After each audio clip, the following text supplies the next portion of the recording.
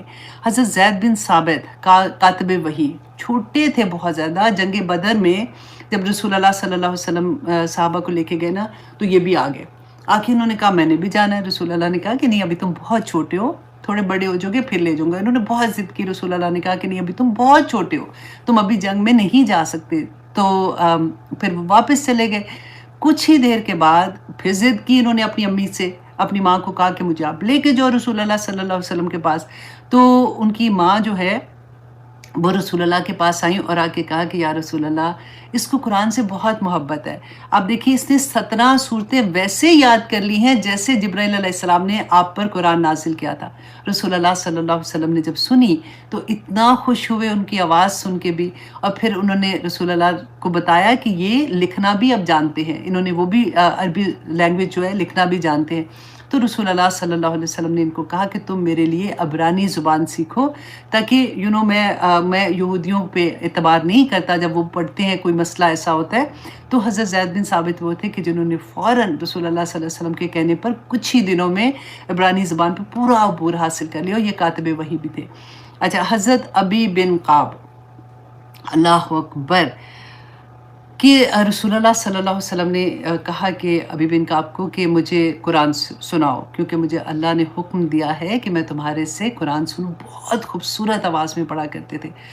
تو ابی بن کعب نے کہا کہ کیا اللہ سبحانہ تعالیٰ نے میرا نام لیا ہے؟ رسول اللہ صلی اللہ علیہ وسلم نے فرمایا کہ ہاں، اللہ سبحانہ تعالیٰ نے تمہارا نام لیا ہے، تو روتے جائیں اور قرآن پڑھتے جائیں۔ قرآن پاک کی اتنی فضیلت، اللہ اکبر!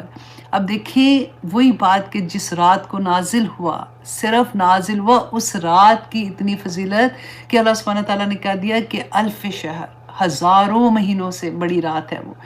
رسول اللہ صلی اللہ علیہ وسلم جو تمام نبیوں کے سردار، اور پھر آپ دیکھیے وہ فرشتہ جو لے کے نازل ہوا، جبرائیل علیہ السلام، فرشتوں کے سردار، اتنا پیارا کلام آج میرے اور آپ کے ہاتھ میں ہے۔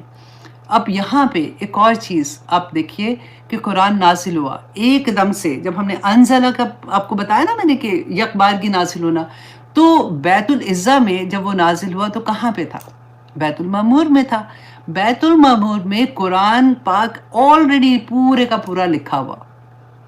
حیرت ہوتی ہے آپ کو اس بات کی کہ قرآن پاک میں کیا تھا؟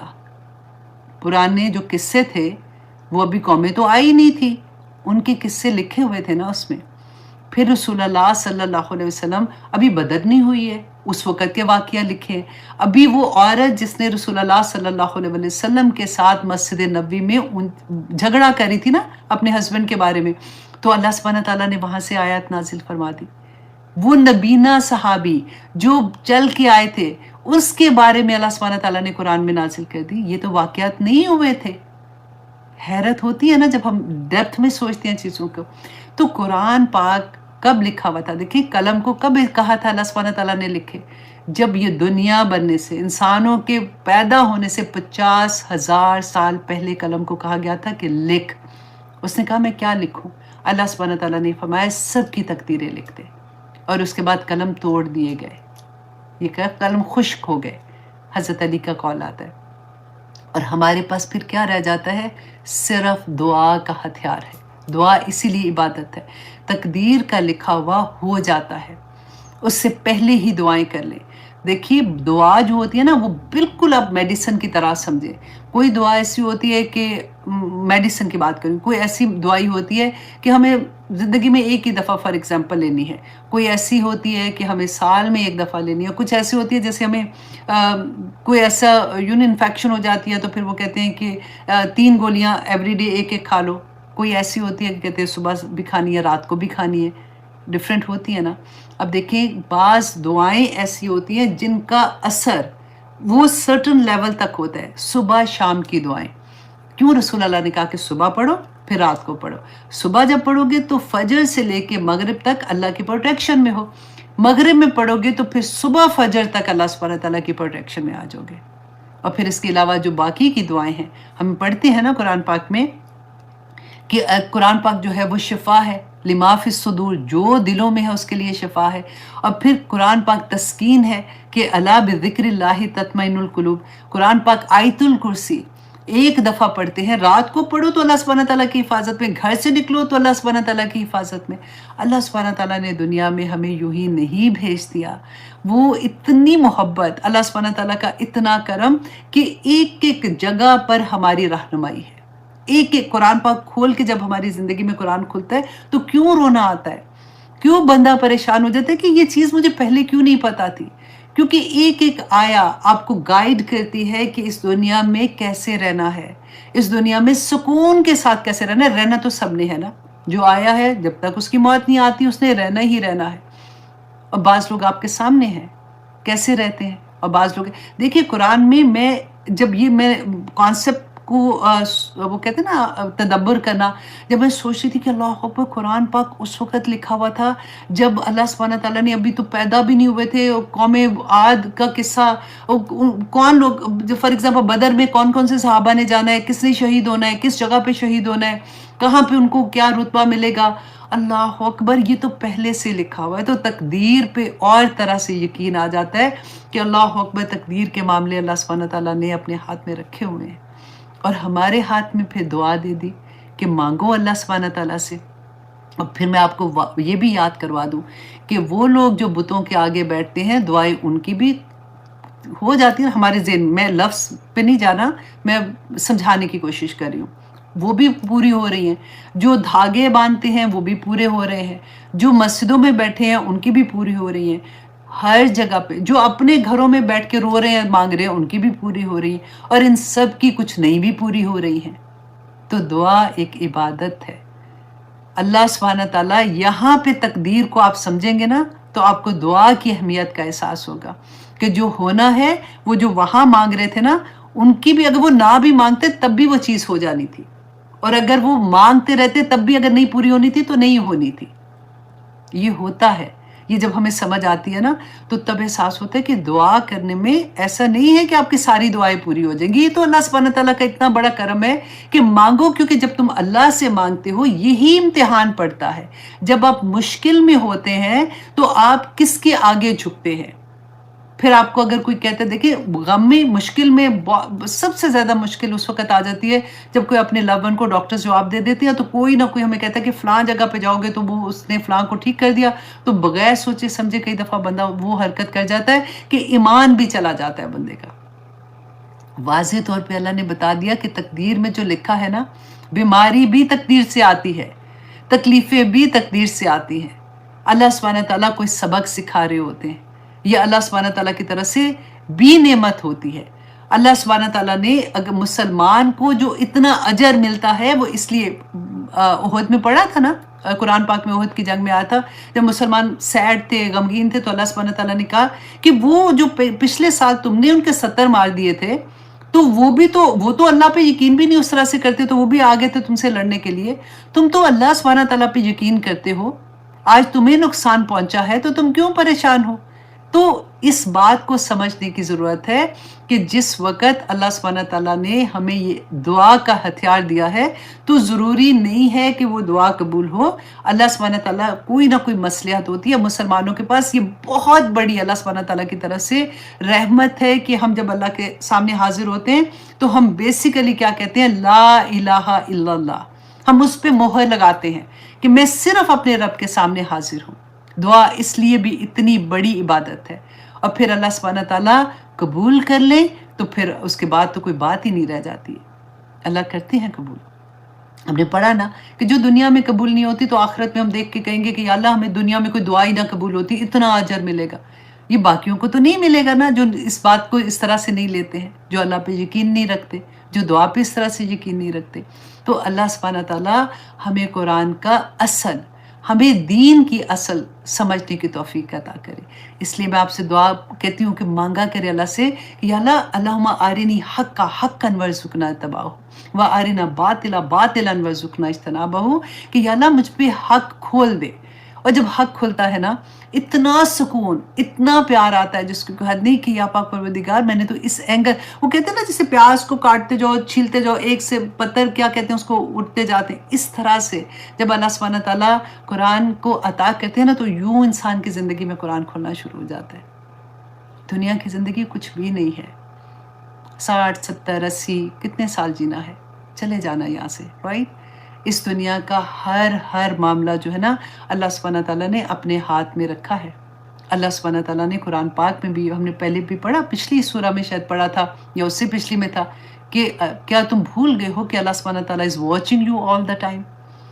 تم اتنے قیمتی کہ وہ رب سارا وقت تمہیں دیکھ رہا ہے، تمہارے اعمال دیکھ رہا ہے، تمہارے اوپر فرشتے نازل ہوتے جا رہے ہیں، ادھر بھی کرامن کاتبین بیٹھے ہوئے ہیں، پورا جسم اللہ سبحانہ تعالیٰ کی وحدانیت کی تعریف کر رہا ہے کہ اللہ سبحانہ تعالیٰ کون ہے، کتنے کرم، کتنے رحم، کتنے فضل کیے ہوئے ہیں۔ اللہ سبحانہ تعالیٰ ہمیں اپنی پہچان عطا کر دے، آمین ثم آمین۔ بہت پیاری سورہ تھی قرآن پاک کے بارے میں نے سوچا کہ چھوٹی سورہ ہے تو ہم اس کے بارے میں بھی تھوڑی ڈیٹیل میں بات کر لیں۔